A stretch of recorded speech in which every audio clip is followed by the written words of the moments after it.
দেশের জাতীয় রাজনীতিতে অভিষেক করিমগঞ্জের বিজেপি নেতা মিশন রঞ্জন দাসের। রাজ্য ও কেন্দ্রীয় বিজেপির সিদ্ধান্তে দিল্লি যাত্রা নিশ্চিত সিনিয়র বিজেপি নেতা উত্তর করিমগঞ্জের 4 বারের প্রাক্তন বিধায়ক মিশন দাসের।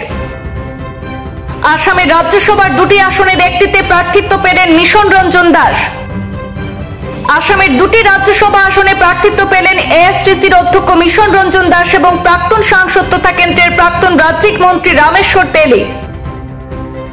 রাজ্যসভায় মিশন রঞ্জন দাসের প্রার্থিত্বের খবর ছড়িয়ে পড়তে খুশির জোয়ার করিমগঞ্জে।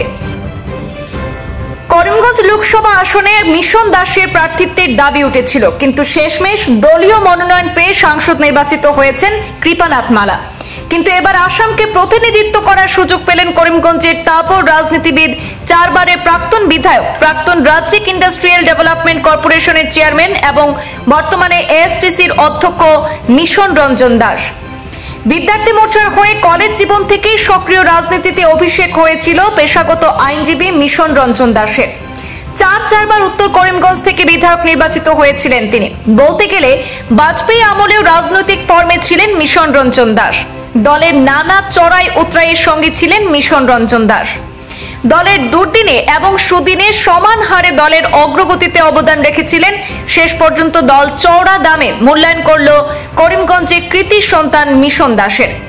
রাজ্য রাজনীতি থেকে সরাসরি দিল্লির রাজনীতিতে অভিষেক ঘটল আইনজীবী প্রাক্তন বিধায়ক মিশন রঞ্জন দাসের। প্রসঙ্গত, বিগত লোকসভা ভোটে করিমগঞ্জ লোকসভা আসনে মিশন দাসকে বিজেপির প্রার্থিত্বের দাবি উঠেছিল, কিন্তু দীর্ঘ টানাপোড়েনের পর বিদায়ী সাংসদ কৃপানাথ মালাকে ফের প্রার্থী করা হয় এবং তিনি জিতেও ছিলেন। আসন্ন পঞ্চায়েত ভোট এবং 26শে বিধানসভা ভোটের আগে দলীয় কর্মীদের যাবতীয় ক্ষোভ মিটিয়ে নিতে করিমগঞ্জ থেকে রাজ্যসভায় মিশন রঞ্জন দাসকে রাজ্য বিজেপির প্রস্তাবে প্রার্থী করেছে দলের শীর্ষ নেতৃত্ব। মিশন দাসের রাজ্যসভায় অভিষেকে খরা কাটল করিমগঞ্জের ছেলে মিশন দাস এখন দেশের পার্লামেন্টে প্রতিনিধিত্ব করবেন গোটা আসামের।